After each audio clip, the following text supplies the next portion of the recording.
नमस्कार दोस्तों, आप सभी का स्वागत है आपके अपने YouTube चैनल दृढ़ता पर। जी हाँ दोस्तों, सुबह के 10 बज चुके हैं और मैं कौशल गुप्ता एक बार फिर से हाजिर हूं आप सभी लोग के सामने यहां पर GK GS prelims paper 1 special class लेकर के। जी हाँ दोस्तों, जैसा कि आप सभी को पता है, रोज सुबह 10 बजे आप सभी लोगों के लिए स्पेशल क्लास चलाई जाती है जो आपके प्रीलिम्स को लेकर के यहां पर चलाई जाती है। जी हाँ दोस्तों, बहुत सारे छात्र के जिंदगी में सबसे बड़ा संकट यह है कि प्रीलिम्स कैसे निकले, क्योंकि उनको लगता है यार एक बार प्रीलिम्स निकल जाना तो मैं फोड़ दूंगा एग्जाम को, लेकिन फोड़ने में सबसे बड़ी बाधा उनकी प्रीलिम्स ही आ रही है। जैसे सभी छात्र छात्राओं के लिए एक ही चीज करना चाहूंगा, इसका एक ही तरीका है, पढ़ो और अभ्यास करो। सब्जेक्ट वाइज पढ़ते रहो और फिर ओवरऑल जितना तुम पढ़ रहे हो उसका अभ्यास करते रहो कि हम किन सब्जेक्ट में अच्छा कर रहे हैं, किन सब्जेक्ट में खराब कर रहे हैं। तो ये सारी चीजें आपको जो इन्हीं क्लासेस से मिलने वाली है। तो चलिए दोस्तों, समय ना गवाते हुए आज की क्लास को शुरू करते हैं और देखते हैं क्या है आज के प्रश्नों में।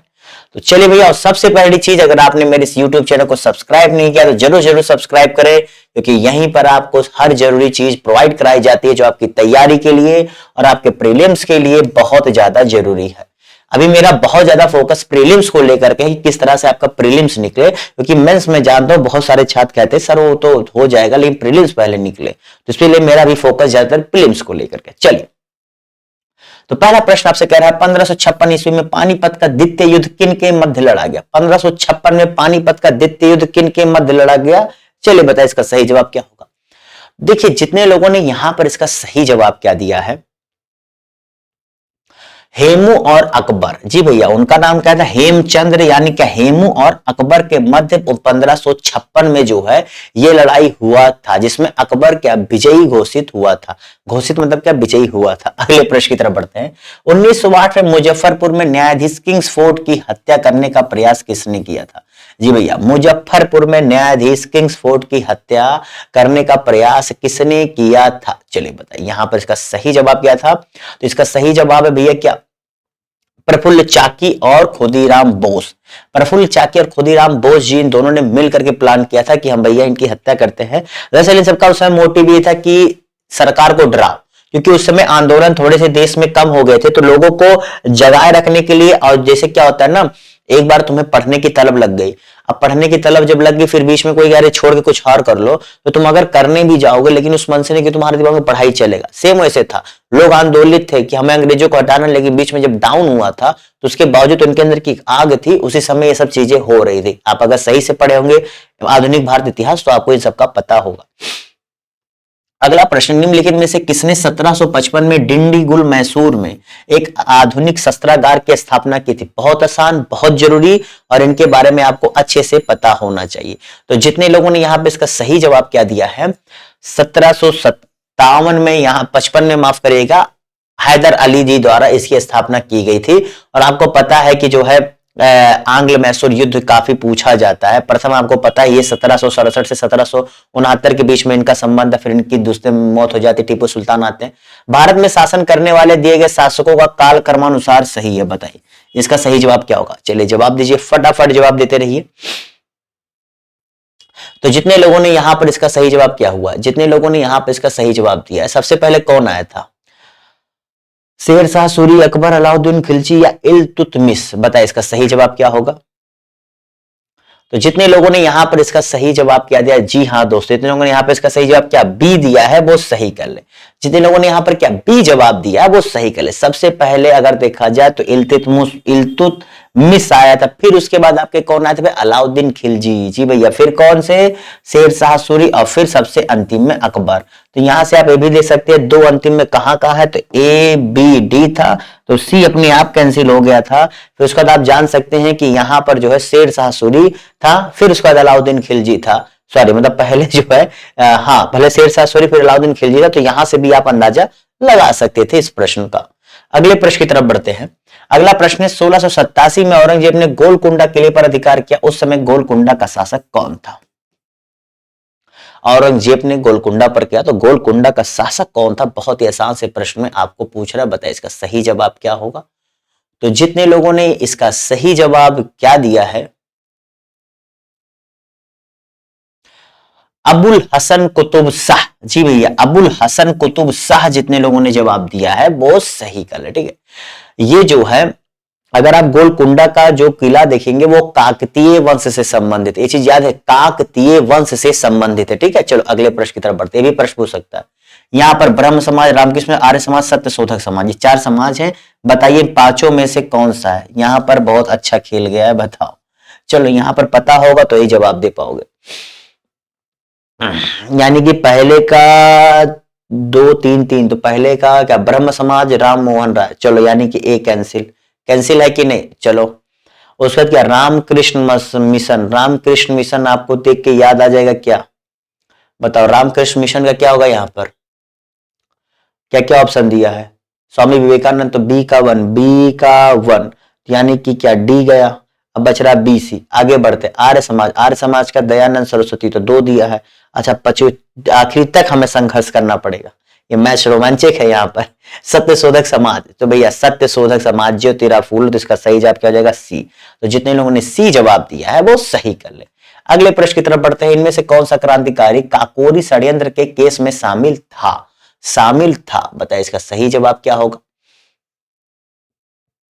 चलिए जवाब दीजिए माय डियर। तो जितने लोगों ने यहां पर इसका सही जवाब क्या दिया है, जितने लोगों ने यहां पर इसका सही जवाब दिया है, इन संगठनों में कोई शामिल था तो वो था भैया आपका हिंदुस्तान रिपब्लिक एसोसिएशन। इन्हीं सबसे निकल करके आपके कौन आ रहे थे, आपके क्या नाम, भगत सिंह, और आपके क्या राम प्रसाद बिस्मिल, अशफाक उल्ला खान। भगत सिंह जी शायद इससे नहीं थे, कुछ हद तक इससे शामिल थे। ठीक है, ये सारे जो अशफाक उल्ला खान, ये सब लोग इसी एसोसिएशन से शामिल थे। अगले प्रश्न की तरफ बढ़ते हैं, यहाँ सूची दी है, यहाँ सूची 2 दिया है, इसका बताओ, हड़प्पा और आपका संघ भारत राज्य क्षेत्र, बताइए बालू, मांडा, पादरी, हुलास, इसका सही जवाब क्या होगा बताइए। चलिए जवाब दीजिए, थोड़ा सा मैं बीच में आ गया होगा तो बताइए यहाँ पर इसका सही जवाब क्या होगा। तो देखो भैया मांडा तो आपको पता है, मांडा क्या है आपका, जम्मू कश्मीर। ठीक है, अब हुलास देखते हैं, हुलास जहां तक है आपका कहाँ आता है भैया, हुलास आपका आता है उत्तर प्रदेश में, ये आपको पता होना चाहिए, इसीलिए मैं पहले हुलास पे आया। अब आपका देखो आगे आप लोग समझ गए यार, चलो मिला देता हूं, पादरी गुजरात और बालू हरियाणा। ठीक है, ये हड़प्पा स्थल, इसका सही जवाब यहां से आपका क्या निकल के आता है भैया, डी। जिन्होंने क्या डी जवाब दिया है वो सही कर ले। अगले प्रश्न, 1927 में महाराष्ट्र में महाड़ सत्याग्रह किसने आरंभ किया था, बताओ महाड़ सत्याग्रह किसने आरंभ किया था, जवाब दीजिए। देखिए भैया महाड़ जो है एक जगह का नाम था, महाड़ सत्याग्रह बेसिकली महाड़ एक जगह का नाम था, और ये बेसिकली छुआछूत को लेकर के था। तो इसका सही जवाब क्या है, बी आर अंबेडकर जी ने जो है इसको लेकर के किया था, क्योंकि एक सार्वजनिक टैंक में तो वहां पर पानी उपयोग करने की अनुमति देने के लिए ये आयोजित किया गया था। ठीक है, क्योंकि छुआछूत बहुत था ना, कि अगर वो यहाँ पी लेते थे तो वहां लोग नहीं जाते थे, एक अलग से पूरा सिस्टम ही था यार। काफी हद तक भारत आ गया है, काफी रूढ़िवादी थी भारत में, बहुत आसान नहीं था भारत को आज का भारत बनाने में। भारत सरकार अधिनियम, भारत सरकार अधिनियम, भारत सरकार अधिनियम, भारत सरकार अधिनियम, बहुत ही आसान सा प्रश्न है। जितने लोगों ने इसका सही जवाब क्या दिया, 1919, भैया एकदम रटा होना चाहिए, बहुत ही आसान और बहुत ही इजी प्रश्न है। ठीक है, आसान और जरूरी कहना था। निम्नलिखित कूटों में से सही उत्तर चुनो, बताओ यहाँ पर क्या होगा, साइमन आयोग की नियुक्ति, जलियांवाला बाग हत्याकांड, महात्मा गांधी की दांडी यात्रा, फिरोज शाह कोतला, बताओ इसे काल क्रमानुसार आपको व्यवस्थित करना, बताओ इसका सही जवाब क्या होगा। थोड़ा सा दिमाग लगाओ, अपने आप आपको समझ में आ जाएगा कि पहले साइमन आयोग आया था, कि पहले जलियांवाला बाग हत्याकांड हुआ था, कि पहले महात्मा गांधी की दांडी यात्रा हुई थी, या फिरोज शाह मेहता की मृत्यु हुई थी। तो चलिए यहाँ पर चीजों को हम लोग थोड़ा सा समझते हैं।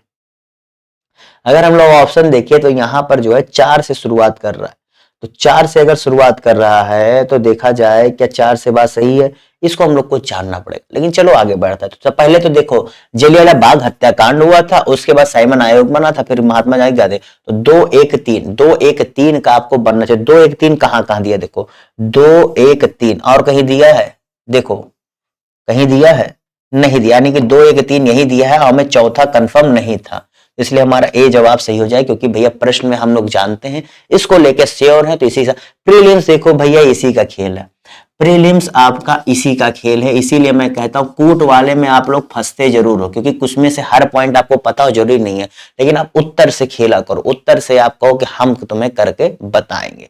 अगले प्रश्न की तरफ बढ़ते हैं, चलिए जवाब दीजिए।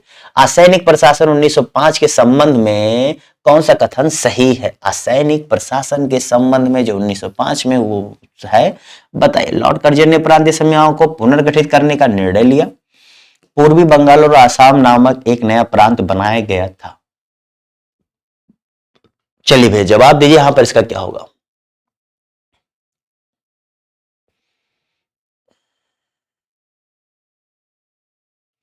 तो जितने लोगों ने यहां पर इसका सही जवाब क्या दिया, ए और बी दोनों से। देखो भैया आपको पता है कि 1905 में जो है ये निर्णय लिया गया था कि हम बंगाल को विभाजन करेंगे, क्योंकि विभाजन का जो अगर कारण दिया गया था वो दिया गया था कि बहुत बड़ा है, इसको जो है हमें अगर देखा जाए कि प्रशासनिक दृष्टि से हम नहीं उसे चला पा रहे, इसीलिए वो दो नए प्रांत जो है बनाना चाह रहे थे। इसमें आपका क्या आसाम और पूर्वी बंगाल जो है आ रहा था।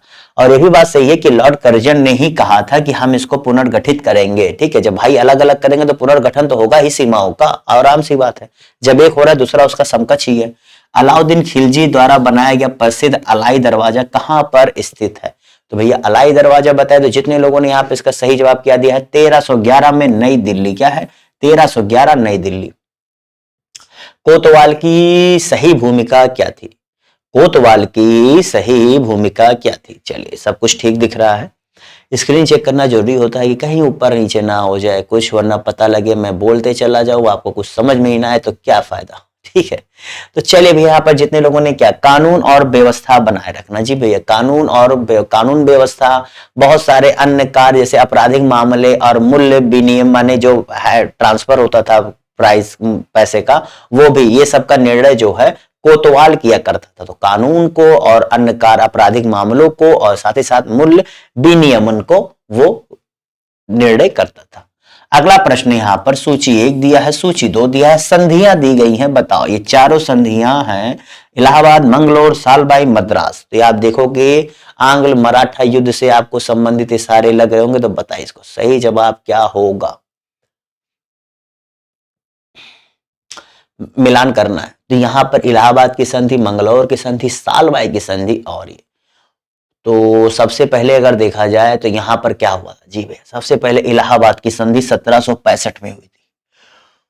ए का 4 कहां कहां दिया? बी और डी में दिया। आगे बढ़ते हैं, फिर आपके आते हैं मंगलौर की संधि। यार मंगलौर संधि तो रट्टा है 1784। चलो देखते हैं बी का 2। बी का 2 कहां कहां है? बी का 2 यहां है और यहां है, लेकिन हाँ ये दोनों हमारे रेंज में भी है। सी तो ए होगा, डी 3 होगा। ये मुझे लगता है कुछ ऑप्शन सेम दे दिया। अच्छा देखो बी और डी का ऑप्शन इसने सेम दे दिया है, 2 4 1 3 4 2 1 मतलब सेम दे दिया। तो भैया डी और डी में से जो भी जवाब दियो सही है, लेकिन होगा यही बी या डी में से कोई एक। ठीक है, मतलब वही होगा। साल बाई 1782 और उसका मद्रास 1769। अगले प्रश्न की तरफ बढ़ते हैं। अगला प्रश्न निम्नलिखित में से कौन सा दूसरा प्रांत था जिसने सहायक संधि स्वीकार की थी? दूसरा प्रांत कह रहा है, पहला नहीं। देखो इसने खेला कर दिया, आपसे पूछ रहा है दूसरा प्रांत कौन था जिसने सहायक संधि स्वीकार की? तंजौर, पूना, अवध, मैसूर। तो भैया देखो दूसरा प्रांत कौन सा था यहाँ पर? मैसूर था। जितने ने क्या मैसूर जवाब दिया है वो सही कर ले। अगले प्रश्न की तरफ बढ़ते हैं। 1857 के सैनिक विद्रोह मेरठ छावनी में शुरुआत कब हुई थी? समय आपको ईयर बताना है। तो ये तो पता है कि 1857 था, मई था। अब आपको तारीख बतानी है, बताए इसका सही जवाब क्या होगा। तो इतना आप याद कर लेना कि जो है 10 मई। जी भैया जो 10 मई ये याद कर लेना, 10 मई का वो तारीख था। और वहीं पर चर्बी कारतूस वाला मुद्दा उठा था। ठीक है, तो इसी के बाद जो है मामला बहुत बढ़ता चला गया। अगले प्रश्न की तरफ बढ़ते हैं। निम्नलिखित को व्यवस्थित कीजिए और कूटों में से सही उत्तर चुनिए। तो बताओ सही उत्तर चुनना है। सरनाल का युद्ध, बिलग्राम का युद्ध, धर्मल का, जजायु का युद्ध। बताओ ये युद्ध ऐसे हैं जो बहुत कम लोग जानते होंगे, तो इसे लिख लीजिएगा। गलत हो रहा, बार बार कहता हूं प्रीलिम्स में सबसे बड़ी दिक्कत उन्हें आती है, जैसे वो कहते सर मैं प्रैक्टिस सेट करता हूं, सर मैं पढ़ता हूं, लेकिन नंबर नहीं आ रहे या कुछ नहीं। तो देखो सबसे बड़ी दिक्कत क्या, आप अपनी गलतियों पर होमवर्क नहीं करते हो। आप क्लास की आपकी गलतियां हुई, अगर आप इस पे होमवर्क नहीं कर रहे हो तो बेकार है, फिर आप उसी ढर्रे पे हो ना। मतलब जो तुम्हें आ रहा है वो तो आ ही रहा है ना, जो तुम्हें नहीं आ रहा उसके लिए तुमने क्या किया? जब तक तुम्हें जो नहीं आ रहा है उसके लिए कुछ नहीं करोगे, तब तक तुम कैसे मानते हो कि तुम्हारे साथ कुछ अच्छा हो जाएगा? इसलिए ध्यान दो, जो तुम्हें नहीं आ रहा उस पर तुम्हें ज्यादा देने की जरूरत है। जो तुम्हें आ रहा हो तो आ ही रहा है, वो तुम्हें आगे ले जाएगा, वो तुम्हारे सपनों को पूरा करेगा। तो चलिए भैया देखिए यहाँ पर सबसे पहले अगर कालक्रमण तो बिलग्राम का जो है 1540 में हुआ था। कब? 1540 में। तो यहाँ पर 2 से हम लोग शुरुआत करते हैं, तो ए और सी हम लोग के निशाने में आ रहा है। अब अगले की तरफ बढ़ते हैं। अगला फिर यहाँ पर क्या हो सकता है, तो देखो अगले में फिर आपका आ जाता है सरनाल का, जो आपके 1572 में हुआ था, 1572। ठीक है, तो सरनाल का युद्ध, ए कहाँ आ रहा है? ए आ रहा है, यानी इसका सही जवाब ए हो जाएगा। लेकिन हम लोग को ये जानना है, देखो धर्मल का 1658 था, ठीक है, 1658, और इसका था आपका 1707। ठीक है, ये आप साल याद कर लीजिए। ठीक है, चलो अगले। अब इसके बारे में बहुत डिटेल बताने में क्लास लंबी हो जाएगी, ये सब्जेक्ट वाइज क्लास नहीं, इसलिए मैं बार बार कहता हूं कि यहाँ चीजों को बताने को बहुत लंबा बता पाना संभव नहीं होता है। अगला प्रश्न है, तारीखे फिरोज शाही के लेखक है। ठीक है, यहां पर चीजों को मैं आपको सही करके बताता हूं, उसमें क्या संबंधित तथ्य हो सकते हो बता दो, लेकिन पूरा एक्सप्लेन करना संभव नहीं हो पाता है। तो जितने लोगों ने यहां पर क्या जियाउद्दीन बर्नी जवाब दिया है, क्या जियाउद्दीन बर्नी जवाब दिया है, वो सही कर ले। ठीक है, अब इब्न बतूता की रहला है, चलो यहां पर इसे कुछ अगर मुझे याद आ रहा है, इब्न बतूता की रहला है। ठीक है, जैसे एक आध दो पॉइंट्स याद आ जाते हैं। ठीक है, हसन की भी ताजुल करके कोई थी, ताजुल निसारी शायद थी, ताजुल निसारी या ताजुल कुछ करके था। ठीक है, ताजुल मासीर शायद था। चलो अगले प्रश्न की तरफ, ताजुल कर कुछ था।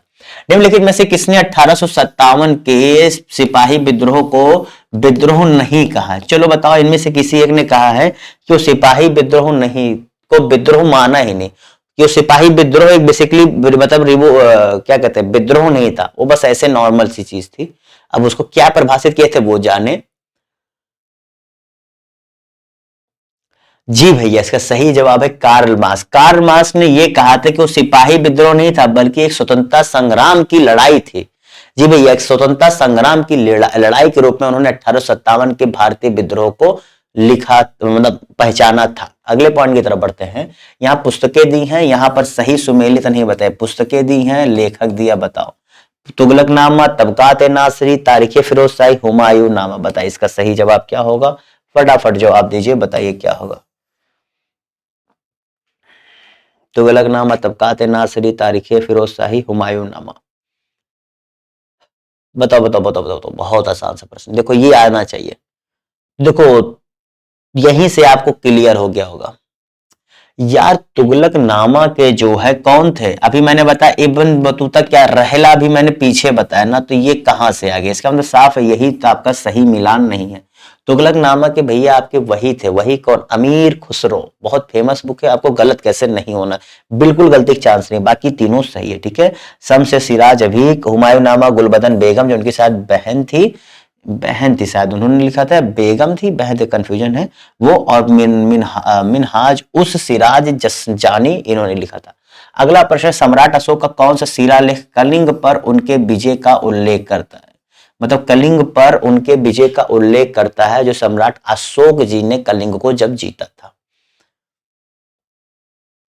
तो जितने लोगों ने कहा 13वां, जी भैया 13वां था उसमें, और उन्होंने अपने जो कष्ट हुए थे उस जीत के उपरांत, जो उनको चीजें देखने को मिली थी, उससे उनको जो पीड़ा हुई थी, उसका भी जो है उल्लेख उस पर मिलता है। अगले पॉइंट की तरफ बढ़ते हैं। चोल अभिलेखों के अनुसार जैन सभ्यताओं को दान में दी जाने भूमि को क्या कहा जाता था? क्या कहा जाता था भैया, जवाब दीजिएगा। ब्रह्मदेश, सालभोग, बेलान, वगाई या पलिच्छांदम, बताइए इसका सही जवाब क्या है? तो जितने लोगों ने यहां पर इसका सही जवाब क्या दिया है, पलिच्छांदम। ब्रह्मदेय भी कहा जाता था, अन्न जैसे अन्न जो चोल के अलावा जो अन्न थे वो ब्राह्मणों को जो देते थे उसे ब्रह्मदेय कहा जाता था। ठीक है, तो यहां पर लेकिन सही जवाब डी होगा। ठीक है, अगले पॉइंट की तरफ बढ़ते हैं। भारत में तुगलक वंश की नींव किसने रखी थी? चलो भैया, बहुत आसान सा प्रश्न है, बहुत ही लाजवाब प्रश्न है, बहुत ही अच्छा प्रश्न है। तो देखिए 1320 में जो है आपको पता है तुगलक वंश की स्थापना की गई थी, तो किसने की थी भैया? तो गयासुद्दीन तुगलक। जितने लोगों ने क्या गयासुद्दीन तुगलक जवाब दिया वो सही कर ले। तो भैया इसमें बहुत कुछ मुझे सोचना है नहीं। चलो नहीं है, बताओ इसका सही जवाब क्या होगा? नहीं है, दाम देसाई दीवान जरीब, दाम देसाई दीवान जरीब, बताओ इसका सही जवाब। दाम ताम्र की मुद्रा, देसाई राजस्व अधिकारी, दीवान प्रांतीय राजस्व का, जरीब एक प्रकार का कर। नहीं भैया, ये मापन के लिए होता था, जरीब मापने के, लंबाई मापने की इकाई थी। ठीक है, अगले पॉइंट की तरफ बढ़ते हैं। यहां पर कथन दिया है, यहां पर कारण दिया है। बताओ 1946 में मुस्लिम लीग ने कैबिनेट मिशन प्लान के लिए दी गई अपनी स्वीकृति वापस ले ली थी, मुस्लिम लीग की बात कर रहा है। और दूसरा क्या कह रहा है, 1946 में गठित अंतरिम सरकार में मुस्लिम लीग शामिल हुई थी। चलो भाई यहां पर देखते हैं क्या है इसका सही जवाब। इसका बताइए इसका सही जवाब क्या होगा।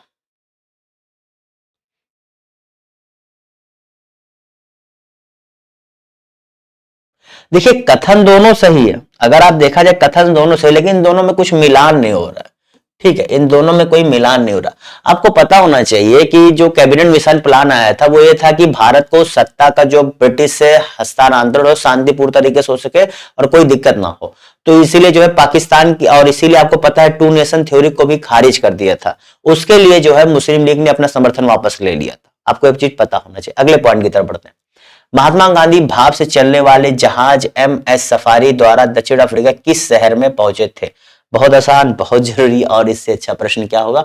बहुत बार ये चीज पूछ लिया जाता है कि किससे पहुंचे थे, तो एम जहाज कौन था, MSS सफारी था। ठीक है, ये जरूर आप लोग याद रखना।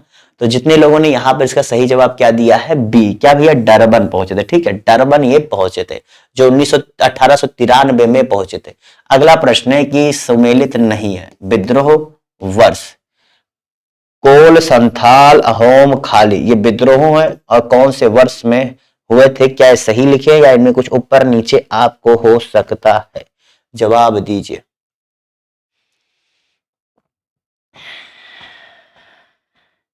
जी भाई यहां पर एक गलत है, अहोम 1828। क्या है, 1828। आपके असम में अहोम हुआ था, आपको पता है ना। अहोम आज असम में अहोम विद्रोह का बहुत बड़ा नाम, मतलब आप इतिहास में देखेंगे असम के राज्य के अगर इतिहास पढ़े उसमें अहोम को बहुत अच्छे से माना जाता है। गवर्नर जनरल को अस्थाई स्वशासन का पिता माना जाता है। चलो बहुत जरूरी, बहुत अच्छा। जी भैया जितने लोगों ने इसका सही जवाब किया, लॉर्ड रिपन जवाब दिया, सही कले। जनगणना की शुरुआत भी इनका ही माना जाता है। ठीक है, अगले प्रश्न की तरफ बढ़ते हैं। व्यवस्थित कीजिए और नीचे दिए कूट के सही उत्तर का चयन कीजिए। चलो भैया चयन करो, बताओ इसका सही जवाब क्या होगा। अब मोहम्मद शाह, जहांदार शाह, आलमगीर द्वितीय, अहमद शाह। तो यहां पर इसका सही जवाब क्या होगा, काल क्रमानुसार आपको व्यवस्थित करना है। तो बताइए क्या होगा, शाह शाह शाह, बताओ। तो जितने लोगों ने यहां पर इसका सही जवाब क्या दिया भैया, बी। चलो अगर आपको आ गया तो अच्छी बात है, नहीं चुनो। जहांदार साहब पहले थे, फिर आपके कौन आए थे, कहानी याद करो, मोहम्मद शाह आए थे, फिर उसके बाद कौन आए थे, कहानी याद करो, अहमद शाह आए थे, फिर आपके आलमगीर द्वितीय आए थे। ठीक है, और ये लोग 1759 तक जो है, आखिरी में 1759 तक आलमगीर द्वितीय जी थे। ठीक है, ये आपको 1712 से लेकर के 1759 तक के लगभग लगभग जो शासन किए उनका था। ठीक है, अगले पॉइंट की तरफ बढ़ते हैं। अगला पॉइंट है यहाँ पर, प्लासी का युद्ध कब लड़ा गया। इससे आसान प्रश्न कुछ हो ही नहीं सकता, 23 जून 1757। ठीक है, कुछ बताने की जरूरत नहीं है। निम्न मंदिरों को काल क्रमानुसार व्यवस्थित कीजिए और नीचे दे कूट की सहायता से सही उत्तर चुनिए। तो मंदिर जो है कब कैसे बने उसको हिसाब से उन्हें बताना है। चलो बताओ।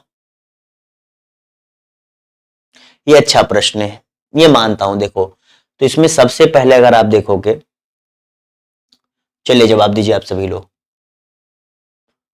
सबसे पहले आपका सप्त पैगोडा जो है करीब 7वीं शताब्दी में बना था। ठीक है, 7th सेंचुरी के आसपास इसकी निर्माण की शुरुआत हुई थी।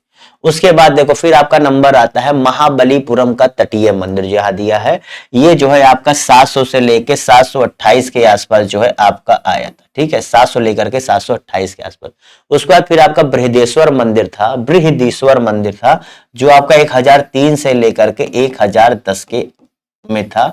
और इसके बाद आपका था है गगनकोंड चोलापुरम मंदिर। जी हाँ दोस्तों, ये 1035 के आसपास था। तो इसका सही जवाब क्या हो जाता है, 4312। जी भैया यहाँ पर सी इसका सही जवाब हो गया। आप लोग तो पहले ही समझ गए होंगे कि मैंने जो बताया उस आपसे पता तो लग गया होगा, लेकिन जानने की बात है। कांग्रेस के अध्यक्ष बने, चलो भैया एक ही बार अध्यक्ष बने थे, कब बने थे बताए, इसका सही जवाब क्या होगा, बेलग्राम। जी भैया बेलगांव में जो है ये इसके अध्यक्ष बने थे, जो हुआ था। अगला प्रश्न है यहाँ पर, पुष्य मित्र शुंग द्वारा 2 अश्वमेध यज्ञ किए जाने के बारे में जानकारी किस लेख से मिलती है। चलो भैया फटाफट जवाब दो, बताओ। तो जितने लोगों ने यहां पर इसका सही जवाब क्या है, अयोध्या अभिलेख, जी भैया, अयोध्या अभिलेख से यहां पर इसकी जानकारी मिलती है। ठीक है, जो धन देव से संबंधित ये अभिलेख के बारे में से कहा जाता है धन देव का अयोध्या अभिलेख। ठीक है, चलो अगले पॉइंट की तरफ बढ़ते हैं। हुमायूंनामा के लेखक कौन थे बताइए। जी भैया, गुलबदन बेगम जो उनकी पुत्री थी, अभी मैंने बताया ना, अभी पिछले प्रश्न में कह रहा था ना कि क्या था, तो यहां पर उसकी पुत्री थी। ठीक है, मुगल बादशाह की। चलो अगले पॉइंट की तरफ बढ़ते हैं। अगला पॉइंट है यहां पर सूची 1 को सूची 2 से व्यवस्थित कीजिए। हुमायूंनामा की ही मैंने बात की थी, कौन सा प्रश्न, चलो देखते हैं। जो भी था, बस इतने लोग पुत्री थी हुमायूंनामा के, जो है जो गुलबदन बेगम जी ने लिखा था, ये इनकी पुत्री थी हुमायूंनामा की। संविधान की अनुसूची और विषय, ठीक है, चलो बताओ। कुछ चीजें रह रह के याद आ जाती हैं। चलो यहां पर इसका सही जवाब क्या हो जाएगा।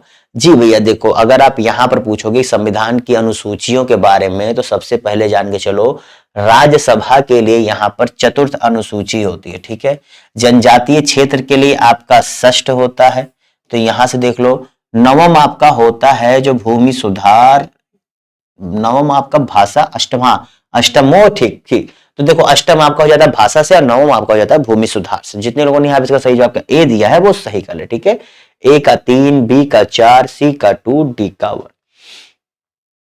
कोई भी संविधान संशोधन कानून भारतीय सर्वोच्च न्यायालय द्वारा असंवैधानिक घोषित किया जा सकता है। कब जो है कोई भी अमेंडमेंट्स वो जो है अनकॉन्स्टिट्यूशनल किया जाता है, इन चारों में से बताओ किस सिचुएशन में। विधि के समझ समानता के अधिकार को भाग 3 से हटाकर संबंध में अधिक अन्यत्र कहीं रखता है। वर्तमान द्विस्तरीय व्यवस्था का स्थान में 3 स्तरीय स्थापित करता है। कार्यकारिणी की संसदीय व्यवस्था के स्थान पर अध्यक्षात्मक व्यवस्था रखता है।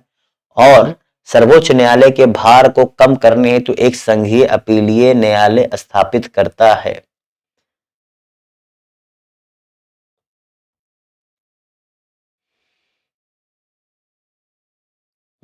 चलो, तो बहुत ही आसान सा प्रश्न है। जितने लोगों ने यहां पर इसका सही जवाब क्या दिया है, ए। जी भैया, यही वो कहता है जिसके अंतर्गत इनके पास जो है, अगर आप कर रहे हैं भैया देखो, क्योंकि आप उसे अनुच्छेद 13 आपको ये जो है दिया गया है, जिसमें कहता है कि उच्चतम न्यायालय, उच्च न्यायालय को ये होता है कि अगर आपको अमेंडमेंट्स या कुछ हो रहा है, जो मूल अधिकार आपको ऐसा लग रहा है कि वो मूल अधिकारों के संगत नहीं है, जो आपके क्या चेंजेस किए जा रहे हैं, तो वो सुप्रीम कोर्ट या हाई कोर्ट उसे अवैध घोषित कर सकता है। ठीक है, इसे जुडिशियल रिव्यू के अंतर्गत माना जाता है। निम्नलिखित में से कौन अनुच्छेद 3 के तहत संसद के एक कानून द्वारा संभव नहीं है। मैंने आपको अनुच्छेद 2 और अनुच्छेद 3 में जो है बहुत बड़ा डिफरेंस आपको पॉलिटी क्लास में बताया था कि बेसिकली दोनों में अंतर क्या है। दोनों चीजें लगभग लगभग साउंड सेम करती हैं, लेकिन 2 और 3 में एक अंतर आ जाता है। ठीक है, तो जितने लोगों ने यहां पर इसका सही जवाब क्या दिया है, संभव नहीं है। तो जितने लोगों ने यहां पर इसका सही जवाब क्या दिया है, डी भैया, नए राज्यों का प्रवेश नहीं कर सकती। ठीक है, 2 ये कहता है कि जो अस्तित्व में नहीं है उनमें, 3 कहता है जो अस्तित्व में है लेकिन उनमें परिवर्तन। 2 और 3 में ये अंतर है। आप इसीलिए कहता हूं पॉलिटी जो पढ़ाता हूं पढ़ लोगे। देखो ये कितना अच्छा प्रश्न था, जो अच्छे से पढ़ा होगा वही जवाब दे पाएगा। जो अगर अनुच्छेद 2 ये करता है, 3 ये करता है, पॉलिटी सही बता दे। पॉलिटी पढ़ने का सही तरीका यह है कि तुम लोग उसके कहने का अर्थ, जो लक्ष्मीकांत जो इतनी मोटी बुक है ना, वो अगर एक एक पॉइंट उसके बहुत इंपॉर्टेंट, लेकिन उसके एक एक शब्द के अर्थ को समझना बहुत जरूरी है। इसलिए लक्ष्मीकांत बुक को जो कम से कम 4-4, 5-5 बार पढ़ता है, वो जाकर उसके अर्थ को समझ पाता है। 1-2 रीडिंग में तो आपको चीजें ही नहीं समझ में, ये कहना क्या चाह रहा है। इतनी जो है अच्छी बुक है वो। और मैंने उन्हीं अच्छी बुक को और कम समय में, क्योंकि ज्यादा अच्छे समझता हूं, तो और भी अच्छे समय में बहुत कम समय में समझाने का प्रयास अपनी पॉलिटी क्लास में की। उसकी प्ले लिस्ट आप मेरे इस वीडियो सेक्शन में जाके देख सकते हैं। प्ले लिस्ट देखते हो ना, वहीं पर है। संघ की कार्यपालिका शक्ति निहित है। तो जितने लोगों ने यहां पर इसका सही जवाब क्या दिया है, राष्ट्रपति जवाब दिया है, वो सही कर। अगला प्रश्न यहां पर कथन दिया है, कारण दिया है, बताए इसका सही जवाब क्या होगा।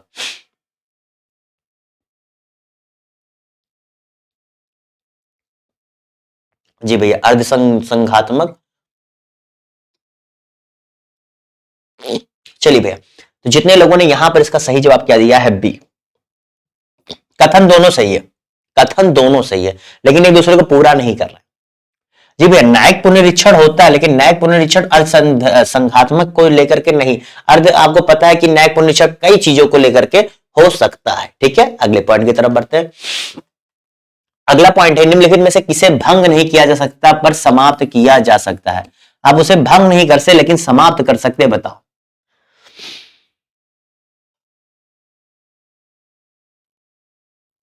बहुत आसान है यार, जितने लोगों ने यहां पर इसका सही जवाब क्या दिया है, सी, विधान परिषद। जी भैया, विधान परिषदों को जो है ऐसा कहा जाता है कि इसे उच्च सदन के रूप में जाना जाता है और क्या उत्सादन या सृजन किया जा सकता है, इसे भंग नहीं किया जा सकता। ठीक है, चलिए अगले प्रश्न की तरफ बढ़ते हैं।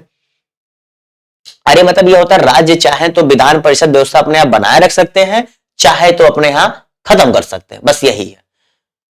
अगले प्रश्न की तरफ बढ़ते हैं। भारतीय संविधान के कौन से अनुच्छेद नागरिकता से संबंधित है? यार इससे आसान सा प्रश्न क्या होगा, देखे हो गया जवाब। चलो कहते हैं अनुच्छेद 5 से 11, कोई क्वेश्चन नहीं। अगले पॉइंट की तरफ, भाग 2 है वो, निम्नलिखित में से संसद की भूमिका नहीं होती, तो कौन से जो है हटाने से, पदाधिकारियों को हटाने में संसद की भूमिका नहीं होती, किन्हें? उच्च न्यायालय, सर्वोच्च न्यायालय, संघ लोक सेवा, भारत के नियंत्रक एवं महालेखा परीक्षक। तो किसके हटाने में भूमिका नहीं होती है? नहीं जवाब दिया है। तो जितने लोगों ने यहां पर इसका सही जवाब क्या दिया है, सी, जितने लोगों ने इसका सही जवाब क्या दिया है, सी, वो सही कर ले। अगले प्रश्न की तरफ बढ़ते हैं। बस भैया आप लोग की क्लास यहां पर खत्म होने वाले, चलिए कुछ प्रश्न और क्लास यहां पर खत्म। भारतीय संसद में शामिल है, इसमें इतने लोग गलती करते, इतने लोग गलती करते जिसका जवाब नहीं है, जैसे लगता है कि जो है क्या ही हो जाता है। जितने लोगों ने क्या, डी, लोकसभा, राज्यसभा, राष्ट्रपति। ये राष्ट्रपति मत भूला करो, ये चीज ध्यान रखा करो। बिल लोकसभा से पास हुआ, राज्यसभा से पास हुआ, दोनों से पास होने के बाद अंतिम में जब तक राष्ट्रपति उस पर साइन नहीं कर देता वो बिल एक्ट नहीं बनता है। तो जब तक एक्ट नहीं बनता वो लागू नहीं होता है। ठीक है, आखिरी प्रश्न की तरफ बढ़ते हैं आज की। भारतीय संसद की सबसे बड़ी समिति कौन सी है? बहुत इंपॉर्टेंट प्रश्न है, जवाब दीजिए। और इसी के साथ आज की क्लास को यहीं पर समाप्त करते हैं, फिर मिलेंगे आप लोगों से अगली क्लास में। तो जितने लोगों ने यहां पर इसका सही जवाब किया, प्राकलन समिति जवाब दिया है, वो सही कर ले।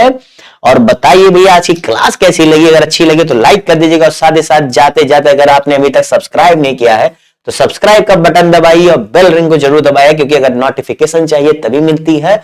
और क्लास अगर अच्छी लग रही है तो शाम को 4 बजे वाली क्लासेज भी देखना मत भूला करो। ठीक है, तो ऐसे ही मजेदार क्लासेज के लिए, अपनी तैयारी को अच्छा करने के लिए और प्रीलिम्स को फोड़ने के लिए आप मेरे साथ जुड़ना ना भूलें। इसी के साथ bye bye, tata, see you, फिर मिलेंगे।